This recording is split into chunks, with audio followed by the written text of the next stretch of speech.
ವಿಧಾನಸಭಾ ಮತಕ್ಷೇತ್ರ ಕಾಂಗ್ರೆಸ್ ಕಾರ್ಯಕರ್ತರ ಸಭೆ. ಚಿಕ್ಕೋಡಿ ಲೋಕಸಭಾ ಕ್ಷೇತ್ರದ ಕಾಂಗ್ರೆಸ್ ಪಕ್ಷದ ಅಭ್ಯರ್ಥಿಯಾದ ಕುಮಾರಿ ಪ್ರಿಯಾಂಕಾ ಸತೀಶ್ ಜಾರಕಿಹೊಳಿ ಅವರು ಇಂದು ಹುಕ್ಕೇರಿ ಬ್ಲಾಕ್ ಸಂಕೇಶ್ವರ ಬ್ಲಾಕ್ ಕಾಂಗ್ರೆಸ್ ಕಾರ್ಯಕರ್ತರ ಸಭೆಯಲ್ಲಿ ಪ್ರಿಯಾಂಕಾ ಜಾರಕಿಹೊಳಿ ಹಾಗೂ ಸತೀಶ್ ಜಾರಕಿಹೊಳಿ ಅವರು ಹುಕ್ಕೇರಿ ಸಂಕೇಶ್ವರ ಬ್ಲಾಕ್ ಕಾಂಗ್ರೆಸ್ ಕಾರ್ಯಕರ್ತರಿಂದ ಗಿಡಕ್ಕೆ ನೀರು ಹಾಕುವ ಮುಖಾಂತರ ಕಾರ್ಯಕ್ರಮಕ್ಕೆ ಚಾಲನೆ ನೀಡಿದರು. ಈ ಸಂದರ್ಭದಲ್ಲಿ ಮಾತನಾಡಿದ ಪ್ರಿಯಾಂಕಾ ಜಾರಕಿಹೊಳಿ ಅವರು ಶಿಕ್ಷಣ, ಉದ್ಯೋಗ, ಆರ್ಥಿಕ ಸಬಲತೆ, ಸಾಮಾಜಿಕ ನ್ಯಾಯದ ಪರಿಕಲ್ಪನೆಗೆ ಸದಾ ಬೆಂಬಲ ನೀಡುವ ಕಾಂಗ್ರೆಸ್ ಪಕ್ಷಕ್ಕೆ ಮತ ನೀಡಿ ನಿಮ್ಮನ್ನ ಆಮಲುಗಳಿಂದ ತುಂಬಿ ಶಿಕ್ಷಣ ಮತ್ತು ಉದ್ಯೋಗ ವಂಚಿತ ಮಾಡುತ್ತಿರುವ ಬಿಜೆಪಿಯ ಷಡ್ಯಂತ್ರಕ್ಕೆ ಬಲಿಯಾಗದೆ ಕಾಂಗ್ರೆಸ್ ಪಕ್ಷವನ್ನ ಬೆಂಬಲಿಸಿ ಎಂದರು. ವರದಿಗಾರ Raghavendra Karayigol, S1 TV news Kannada, Sankeshwar.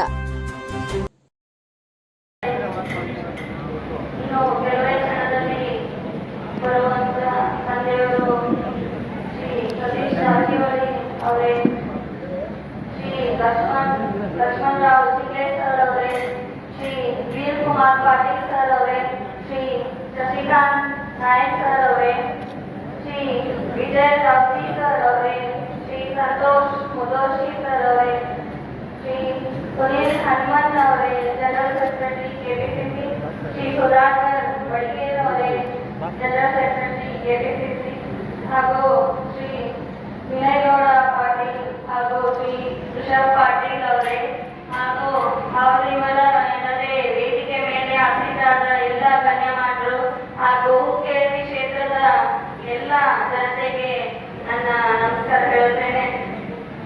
ಬರುವಂತ ಲೋಕಸಭೆ ಚುನಾವಣೆಯಲ್ಲಿ ಕಾಂಗ್ರೆಸ್ ಪಕ್ಷ ನನ್ನನ್ನು ಅಭ್ಯರ್ಥಿಯಾಗಿ ಗುರುತಿಸಿದೆ. ಅದ ಕಾರಣ ತಮ್ಮೆಲ್ಲರ ಪ್ರೀತಿ, ಆಶೀರ್ವಾದ ಹಾಗೂ ನಂಬಿಕೆ ಅಂತ ಹೇಳ್ಬೋದು. ಯಾಕೆ ಕಾಂಗ್ರೆಸ್ ಪಕ್ಷ ಅಂತ ನಮ್ಮ ನೆಹರೂಜಿಯವರು ಸ್ವಾತಂತ್ರ್ಯ ಸಿಕ್ಕ ನಂತರ ನಮ್ಮ ದೇಶ ಪರಿಸ್ಥಿತಿ ಹೇಗಿತ್ತಂತಂದ್ರೆ ಬಹಳ ಕೆಟ್ಟ ಪರಿಸ್ಥಿತಿ ಅಂತ ಹೇಳ್ಬೋದು. ಅವರು ಮೊದಲ ಪ್ರಧಾನಮಂತ್ರಿ ಆದ ನಂತರ ಹಲವಾರು ಯೋಜನೆ ಆಯಿತು. ರೈತರಿಗೆ ಡ್ಯಾಮ್ಗಳು ಕಟ್ಟಿದ್ರು, ನೀರಾವರಿ ಯೋಜನೆಗಳನ್ನು ಕಟ್ಟಿದ್ರು. ಶ್ರೀಮತಿ ಇಂದಿರಾ ಗಾಂಧೀಜಿಯವರು ಮಹಿಳೆಯರಿಗೆ ಹಾಗೂ ವಿಧವೆಯವರಿಗೆ ಸಾಕಷ್ಟು ಪೆನ್ಷನ್ ಯೋಜನೆಗಳನ್ನ ತಂದ್ರು. ಹಾಗೂ ಶ್ರೀ ಮನಮೋಹನ್ ಸಿಂಗ್ ಸರ್ ಅವರು ಕೂಡ 1991ರಲ್ಲಿ ನಮ್ಮ ದೇಶದ ಆರ್ಥಿಕ ಸ್ಥಿತಿಯನ್ನು ಬಲಿಷ್ಠಪಡಿಸಲಿಕ್ಕೆ ಅವರ ಬಹಳ ದೊಡ್ಡ ಪಾತ್ರ ಇದೆ ಅಂತ ಹೇಳ್ಬೋದು ನಾವು. ಅದನ್ನೇ ಮುಂದುವರಿಸಿಕೊಂಡು ಇವತ್ತು ನಮ್ಮ ಅಧ್ಯಕ್ಷರಾದ ಶ್ರೀ ಖರ್ಗೆ ಸರ್ ಆಯಿತು, ಶ್ರೀ ರಾಹುಲ್ ಗಾಂಧಿ ಸರ್ ಆಯಿತು, ಹಾಗೂ ನಮ್ಮ ಸನ್ಮಾನ್ಯ ಮುಖ್ಯಮಂತ್ರಿಗಳಾದ ಶ್ರೀ ಸಿದ್ದರಾಮಯ್ಯ ಸರ್ ಅವರು ಕೂಡ ಈ ಪಂಚಗ್ಯಾರಂಟಿ ಮುಖಾಂತರ ಹಾಗೂ ಪಂಚ ನ್ಯಾಯ ಕೇಂದ್ರ ವಲಯದಲ್ಲಿ ಏನು ಅನುಷ್ಠಾನ ಮಾಡಿದ್ದಾರೆ ಅದು ಯಾವಾಗಲೂ ಬಡವರ ಪರವಾಗಿ, ರೈತರ ಪರವಾಗಿ, ಮಹಿಳೆಯರ ಪರವಾಗಿ ಅಂತ ಹೇಳಿಕೆ ಬಹಳ ನನಗೆ ಹೆಮ್ಮೆ ಅನ್ಸುತ್ತೆ. ಅದೇ ರೀತಿಯಲ್ಲಿ ಸಂಜೆಯವರು ಕಾರ್ಯಕ್ಷಮತೆಯನ್ನು ನಾವೆಲ್ಲರೂ ನೋಡಿದ ಬೆಳಗಾವಿ ಕ್ಷೇತ್ರವನ್ನು ಅವರ ಲೋಕೋಪಯೋಗಿ ಡಿಪಾರ್ಟ್ಮೆಂಟ್ ಇಂದ ಸಾಕಷ್ಟು ಅನುದಾನ ತಂದು ನ್ಯಾಷನಲ್ ಹೈವೇ ಇತ್ತು, ಸ್ಟೇಟ್ ಬಾರ್ಡರ್ಸ್ಗಳಾಯಿತು, ಸ್ಟೇಟ್ ಬಾರ್ಡರ್ ಹೈವೇಗಳಾಯಿತು, ಸಾಕಷ್ಟು ಫ್ಲೈಓವರ್ಸ್ಗಳಾಯಿತು, ಇನ್ನೂ ಹೆಚ್ಚಿನ ಕಾರ್ಯಗಳನ್ನು ಈಗಾಗಲೇ ಚಾಲ್ತಿಯಲ್ಲಿದೆ. ಸೊ ಅದೇ ಮಾದರಿಯಲ್ಲಿ ನಾವು ಈ ಚಿಕ್ಕೋಡಿ ಕ್ಷೇತ್ರವನ್ನು ಬದಲಾವಣೆ ಮಾಡಬಹುದಂತ ನನ್ನ ಅನಿಸಿಕೆ. ಇನ್ನು ನಾವು ಕೂಡ MBA ಪದವೀಧರು ಯುವಕರಿದ್ದೀವಿ. ಈ ಕ್ಷೇತ್ರ ನಮ್ಗೆ ಹೊಸದಾಗಿರ್ಬೋದು, ಆದರೆ ಸ್ಥಳೀಯ ಮಾರ್ಗದರ್ಶನದಲ್ಲಿದ್ದು ಹಾಗೂ ಎಲ್ಲ ಸ್ಥಳೀಯ ಶಾಸಕರ ಮಾರ್ಗದರ್ಶನದಲ್ಲಿ ನಾವು ಅತ್ಯಂತ ಉತ್ಸಾಹ ಹಾಗೂ ಕ್ರಿಯಾಶೀಲತೆಯಿಂದ ಕಾರ್ಯ ಮಾಡ್ತೀವಿ. ನಿಮ್ಮ ಏನು ಗ್ರಾಮಗಳಲ್ಲಿ ಕುಂದುಕೊರತೆಗಳಿವೆ, ಮೂಲಭೂತ ಸೌಕರ್ಯಗಳು ಏನು ಕೊರತೆ ಇದೆ ಅದು ಅವರ ಎಲ್ಲ ಹಿರಿಯರ ಮಾರ್ಗದರ್ಶನದಲ್ಲಿ ನಾವು ಮಾಡ್ತೀವಿ ಅಂತ ನನ್ನ ಹೇಳಿಕೆ ಬಯಸ್ತೇನೆ. ಇನ್ನು ನಾವು 4-5 ವರ್ಷಗಳಿಂದ ಸಮಾಜ ಸೇವೆಯನ್ನು ಮಾಡ್ತಾ ಬಂದಿದ್ದೀವಿ. ಸಂಜೆಯವರ ಕ್ಷೇತ್ರದಿಂದ ಫೌಂಡೇಶನ್ ಮುಖಾಂತರ ನಾವು ಆಕ್ಸಿಜನ್ ಸಿಲಿಂಡರ್ ಆಯಿತು, ಫ್ರೀ ಮೆಡಿಸಿನ್ ಕಿಟ್ ಆಯಿತು, ಹಾಗೂ ಮಹಾಪೌರ್ ಬಂದಾಗ ಗೋಕಾಕ್ ಕ್ಷೇತ್ರ ಹಾಗೂ ತಂದೆಯವರು ಅಂಗನವಾಡಿ ಕ್ಷೇತ್ರದಲ್ಲಿ ಪ್ರತಿ ಮನೆಗೆ ಹೋಗಿ ಅಲ್ಲಿ ಯಾವ ಮನೆಗಳ ಬಿದ್ದಿದ್ದಾವೆ ಅಲ್ಲಿ ಅವರ ಪ್ರಚಾರ ಮಾಡಿ ವೀಕ್ಷಣೆ ಮಾಡಿ ಬಂದಿದ್ವಿ. ಹಾಗೂ ಅದಕ್ಕೆ ಪರಿಹಾರ ಕೂಡ ಒದಗಿಸುವ ಕಾರ್ಯಗಳನ್ನು ನಾವು ಮಾಡ್ತಾ ಬಂದಿದ್ದೀವಿ. ಇನ್ನು ನಮ್ಮ ತಂದೆಯವರ ಫೌಂಡೇಶನ್ ವತಿಯಿಂದ 5 ಸೆಂಟರ್ಗಳಲ್ಲಿ ಉಚಿತ IAS, IPS, ಮಿಲಿಟರಿ, ಆರ್ಮಿ ಹಾಗೂ UPSC ತರಬೇತಿನ ಉಚಿತವಾಗಿ ನಮ್ಮ ಯುವಕರಿಗೆ ನಾವು ಕೊಡ್ತಾ ಬಂದಿದ್ದೀವಿ. ಯಾಕಂದ್ರೆ ನಮ್ಮ ಯುವಕರು ಈ ಕ್ಷೇತ್ರದಲ್ಲಿ ಏನು ಉದ್ಯೋಗ ವಂಚಿತರಾಗಿದ್ದಾರೆ, ಅವ್ರಿಗೂ ನಾವು ಉದ್ಯೋಗ ಕೊಡಿಸುವಂತ ಕಾರ್ಯಗಳನ್ನು ನಾವು ಮಾಡ್ಬೋದು. ಇನ್ನೂ ಹೆಚ್ಚಿನ ಕಾರ್ಯಗಳನ್ನು ತಂದು ನಾವು ಇಲ್ಲಿ ಮಹಿಳೆಯರು ಕೂಡ ನಿಮ್ಮ ಸ್ವಸಹಾಯ ಸಂಘ ಮುಖಾಂತರ ನಾವು ನಿಮಗೆ ಹೆಚ್ಚಿನ ಉದ್ಯೋಗ ಸೃಷ್ಟಿ ಮಾಡಬಹುದಂತ ನನ್ನ ಅನಿಸಿಕೆ. ಅದಕ್ಕಾಗಿ ನಾವೆಲ್ಲರೂ ನಮಗೆ ನಿಮ್ಮ ಸೇವೆ ಮಾಡಲಿಕ್ಕೆ ಹಾಗೂ ಈ ಚಿಕ್ಕೋಡಿ ಕ್ಷೇತ್ರದ ಸರ್ವ ಅಭಿವೃದ್ಧಿಗಾಗಿ ನಮ್ಮ ಕಾಂಗ್ರೆಸ್ ಪಕ್ಷಕ್ಕೆ ನೀವೆಲ್ಲರೂ ಬೆಂಬಲಿಸಬೇಕು. ಅದಕ್ಕಾಗಿ ಆದ ಕಾರಣ ನಾವೆಲ್ಲರೂ ಈ 7ನೇ ತಾರೀಕು ಪ್ರತಿ ಮನೆಗೆ ಹೋಗಿ ನಮ್ಮ ಕಾಂಗ್ರೆಸ್ ಪಕ್ಷದ ಸಿದ್ಧಾಂತಗಳಿದ್ದು, ಪಂಚಕಾರ್ಯಗಳದ್ದು, ಪಂಚ ನ್ಯಾಯಗಳದ್ದು ಅವೆಲ್ಲ ಮನೆಗೆ ತಲುಪಿಸುವಂತ ನಾವೆಲ್ಲ ಕಾಂಗ್ರೆಸ್ ಪಕ್ಷದ ಕಾರ್ಯಕರ್ತರು ಮಾಡಬೇಕಾಗಿದೆ. ಒಟ್ಟಾರೆ ನಾವೆಲ್ಲರೂ ಈ ಕ್ಷೇತ್ರದ ಅಭಿವೃದ್ಧಿಯಾಗಿ ಏಳಿಗೆಗಾಗಿ ಕೆಲಸ ಮಾಡ್ತೀನಿ ಅಂತ ಹೇಳಿ ನಾನು ಯಾರು ಮಾಡ್ಕೊಂಡು ಬರ್ತೇನೆ. ಜೈ ಹಿಂದ್, ಜೈ ಕಾಂಗ್ರೆಸ್. ಅದು ಕೋವಿಡ್ ಇರ್ಬೋದು, ಇರ್ಬೋದು, ಸಾಮಾಜಿಕ ಸೇವೆ ಇರ್ಬೋದು, ಇನ್ನಿತರ ಹಲವಾರು ಸಮಾಜಮುಖಿ ಆಗಿರುವಂತ ಎಲ್ಲ ಕೆಲಸಗಳನ್ನ ಮಾಡುವಂತ ಪ್ರಯತ್ನ ತಾವೆಲ್ಲ ಮಾಡಿರ್ಬೋದು. ಪತ್ರಿಕೆಯಲ್ಲಿ, ಯೂಟ್ಯೂಬ್ಗಳಲ್ಲಿ ನಾವು ಸಮಾಜ ಸೇವೆಯನ್ನು ಮಾಡಿದ್ದಾರೆ. ಇವತ್ತು ಪಕ್ಷ ಅವಕಾಶ ಕೊಟ್ಟಿದೆ ಅವರಿಗೆ. ಕಾಂಗ್ರೆಸ್ ಪಕ್ಷದ ಅಭ್ಯರ್ಥಿಯಾಗಿ ತಮ್ಮೆಲ್ಲರ ಆಶೀರ್ವಾದ ಮತಗಳ ಮೂಲಕ ಕೇಳಲಿಕ್ಕೆ ನಾವು ಎಲ್ಲ ಮುಖಂಡರು, ಅಧ್ಯಕ್ಷರು ಕೂಡ ಇವತ್ತು ಕೃಷ್ಣಕಾಂತ್ ನಾಯ್ಕರು ಬಂದಿದ್ದೇವೆ. ನಾವು ಆಶೀರ್ವಾದ ಮಾಡಿದ್ರೆ ಖಂಡಿತವಾಗಿ ಸ್ಥಳೀಯವಾಗಿ ಪಾಟೀಲ್ ನಮ್ಮ ಕೂಡ ಈ ಭಾಗದ ಅಭಿವೃದ್ಧಿ ಮಾಡಲಿಕ್ಕೆ ಖಂಡಿತವಾಗಿ ಅವರು ಪ್ರಯತ್ನ ಮಾಡ್ತಕ್ಕಂಥ ಅವರ ಪರವಾಗಿ ನಾವೆಲ್ಲ ಭರವಸೆ ಕೊಡಲಿಕ್ಕೆ ಇಚ್ಛೆ ಮಾಡ್ತಾ ಇದ್ವಿ.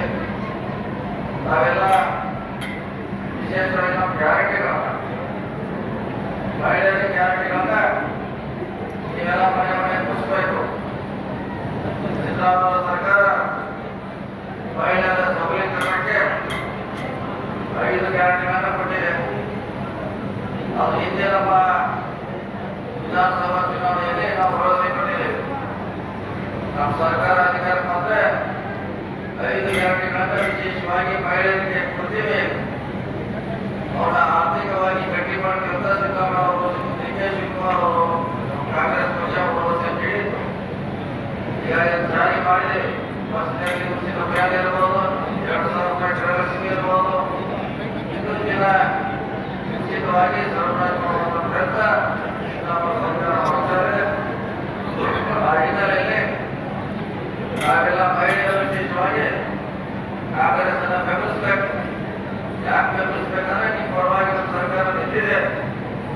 ಮತ್ತು ಇದು ಕೇವಲ ನಮ್ಮ ಕಾಂಗ್ರೆಸ್ಸಿನ ಮಹಿಳೆಯರೆಲ್ಲ, ಎಲ್ಲಾ ಪಕ್ಷದ ಮಹಿಳೆಯರಿಗೆ ಕೊಟ್ಟಿದ್ದೀವಿ ನಾವು. ಎಲ್ಲಾ ಪಕ್ಷದ ಮಹಿಳೆಯರಿಗೆ ಈ ಯೋಜನೆಯನ್ನ ಲಭ್ಯ ಇದೆ. ಹೀಗಾಗಿ ಪಕ್ಷಾತೀತವಾಗಿ ಲಾಭವನ್ನು ಕೊಡ್ತಾ ಇದ್ದೇವೆ. ಈ ಚುನಾವಣೆಯ ಕೂಡ ಪಕ್ಷಾತೀತವಾಗಿ ಕಾಂಗ್ರೆಸ್ ಪಕ್ಷವನ್ನ ಬೆಂಬಲಿಸಬೇಕಂತ ವಿನಂತಿಯನ್ನ ಮಾಡಿಕೊಡ್ತಾ, ಜೊತೆಗೆ ಈ ಚುನಾವಣೆಯಲ್ಲಿ ಬಹಳ ಜನ ನಮಗೆ ಸಹಕಾರ ಮಾಡಿಲ್ಲ. ಯಾಕಂದ್ರೆ ನಾವು ಯಾವುದೋ ಪಕ್ಷ ಇದೇ ಜಾತಿಗೆ ಸೇರಿದ್ರೆ ಯಾವುದೋ ಕೆಲಸ ಮಾಡಿಲ್ಲ. ಅದು ಬೆಳಗಾವಿ ಜಿಲ್ಲೆಯಲ್ಲಿ ರಾಜ್ಯಕ್ಕೆ ಸೀಮಿತವಾಗಿದೆ. ಹೀಗಾಗಿ ಚುನಾವಣೆ ಬಹಳ ಜನ ಬೇರೆಯವರು ಕೂಡ ನಾವು ಸಪೋರ್ಟ್ ಮಾಡ್ತಾರೆ. ಕಾರಣಂದ್ರೆ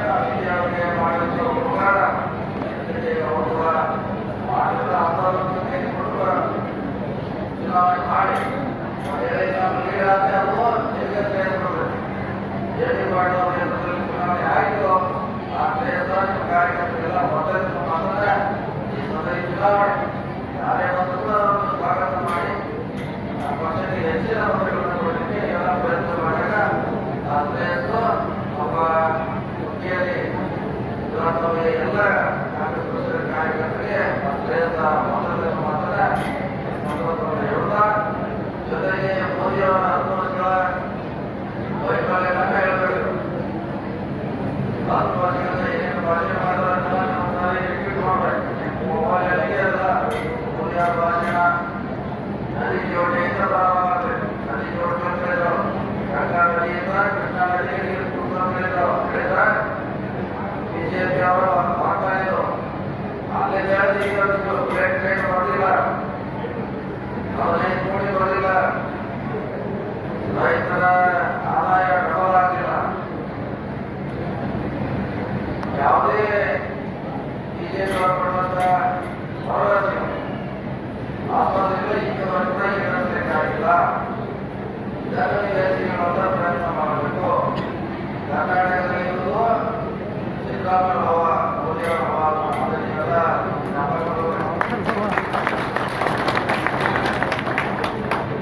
ಸಿದ್ದರಾಮಯ್ಯ ಹವ ನಮ್ಮ ರಾಜ್ಯದಲ್ಲಿದೆ. ಹೇಳ್ತಾರೆ ಮೋದಿಯವರ ಹವ ನಮ್ಮ ಕರ್ನಾಟಕದಲ್ಲಿ ಏನು ಕಾಣ್ತಾ ಇಲ್ಲ. ಅದು ಕಾಂಗ್ರೆಸ್ಸಿನ ಹವ ಇದೆ, ನಮ್ಮ ಅಭ್ಯರ್ಥಿಗಳ ಹವ ಇವತ್ತು ಬೆಳೀತಾ ಇದೆ. ಅದನ್ನೆಲ್ಲ ವಿಚಾರ ಮಾಡಿ ಅವರು ಬೆಳೆಯೋರನ್ನ ಹೆಚ್ಚಾಗಿ ಹೇಳಿ ಎಲ್ಲೆಲ್ಲ ಹೇಳಿದ್ರು ನೀವು ಅರ್ಥ ಮಾಡಿದ್ರೆ ಇದು ಕೆಲಸ ಮಾಡಿದಂತ ನೀವೆಲ್ಲ ಇರುವಂತ ಪ್ರಯತ್ನ ನಮ್ಮ ಪಕ್ಷದ ಕಾರ್ಯಕರ್ತ ಮನೆ ಮನೆ ಹೋಗ್ಬೇಕು, ಗ್ಯಾರಂಟಿಗಳ ಬಗ್ಗೆ ಹೇಳ್ಬೇಕು, ಬಿಜೆಪಿ ವೈಫಲ್ಯಗಳನ್ನ ಹೇಳ್ಬೇಕು. ನಮ್ಮ ಸರ್ಕಾರದ ಸ್ವಾತಂತ್ರ್ಯದಿಂದ ನಾವು ಕೆಲವು ಮುಖಾಂತರ ವಿಧೇಯಕವನ್ನ ಕಳಿಸಬೇಕು. ವಿಶೇಷವಾಗಿ ಮಹಿಳೆಯರ ಜೀವನದಲ್ಲಿ ಭಾಗವಹಿಸಬೇಕಲ್ಲ, ಮಹಿಳೆಯರು ಹೆಚ್ಚು ಭಾಗವಹಿಸುವ ಮೂಲಕ ಕಾಂಗ್ರೆಸ್ಸಿಗೆ ಶಕ್ತಿ ಕೊಡಬೇಕು. ನೀವು ಪರವಾಗಿ ಪಕ್ಷವನ್ನ ಬಲಿಷ್ಠಗೊಳಿಸಬೇಕು, ಗಟ್ಟಿಗೊಳಿಸಬೇಕು ಜವಾಬ್ದಾರಿ ಆಗಿದೆ. ಆ ಹಿನ್ನೆಲೆಯಲ್ಲಿ ಸಿದ್ದರಾಮಯ್ಯ 2 ಬಾರಿ ಮುಖ್ಯಮಂತ್ರಿ ಆದಾಗ ಮುಖ್ಯಮಂತ್ರಿಗಳಿರ್ಬೋದು, ಬೆಳಗಾವಿ ಜಿಲ್ಲೆಯಲ್ಲಿ ಯೋಜನೆ ಅತ್ಯಂತ ಯಶಸ್ವಿಯಾಗಿ ಮಾಡಿದ್ವಿ. ಕೃಷಿ ಹೊಂಡ ಮಾಡಿದ್ವಿ, ರಾಷ್ಟ್ರೀಯ ಮಾಡುವಂತ ಪ್ರಯತ್ನ ಮಾಡಿದ್ವಿ, ನೀರಾವರಿ ಯೋಜನೆಯನ್ನ ಮಾಡುವಂತ ಪ್ರಯತ್ನ ಸಿದ್ದರಾಮಯ್ಯ ಸರ್ಕಾರ ಕಾಂಗ್ರೆಸ್ಸಿನ ಸರ್ಕಾರ ಮಾಡುವಂತ ಪ್ರಯತ್ನವನ್ನು ಮಾಡಿದೆ. ಅವ್ರನ್ನ ಒಂದ್ ಕಡೆ ಪ್ರಿಯಾಂಕಾ ಆಶೀರ್ವಾದ ಮಾಡಿದ್ರೆ ಬಹಳಷ್ಟು ಕೇಳಿದೆ, ಚಿಕ್ಕೋಳಿದೆ, ಎಂ ಮಾಡುವಂತ ಒಂದು ಅವಕಾಶ ಪ್ರಿಯಾಂಕಾ ಜನಗಳಿಗೆ ನಾವು ಕೊಡಬೇಕು. ಅತ್ಯಂತ ಹೆಚ್ಚು ಈ ಗಿಡನ ಈ ಸಾರಿ ನಾವು ಮುಖ್ಯ ಜೊತೆಗೆ ಆ ನಿಟ್ಟಿನಲ್ಲಿ ಕಾರ್ಯಕ್ರಮ ಮನೆ ಮನೆ ಹೋಗಿ ಪ್ರಿಯಾಂಕಾ ಸೋಷಿಯಲ್ವಾಗಿರ್ಬೋದು, ಸಿದ್ದರಾಮಯ್ಯ S1 ನ್ಯೂಸ್ ಕನ್ನಡ, ಇದು ಭರವಸೆಯ ಸಂಕೇತ. ನಿಮ್ಮ ಹತ್ತಿರದ ನ್ಯೂಸ್ಗಳ ಅಪ್ಡೇಟ್ಗಳಿಗಾಗಿ ನಮ್ಮ S1 ನ್ಯೂಸ್ ಕನ್ನಡ ಚಾನಲನ್ನು ಸಬ್ಸ್ಕ್ರೈಬ್ ಮಾಡಿ, ಶೇರ್ ಮಾಡಿ, ಬೆಲ್ ಐಕಾನನ್ನು ಒತ್ತಿ.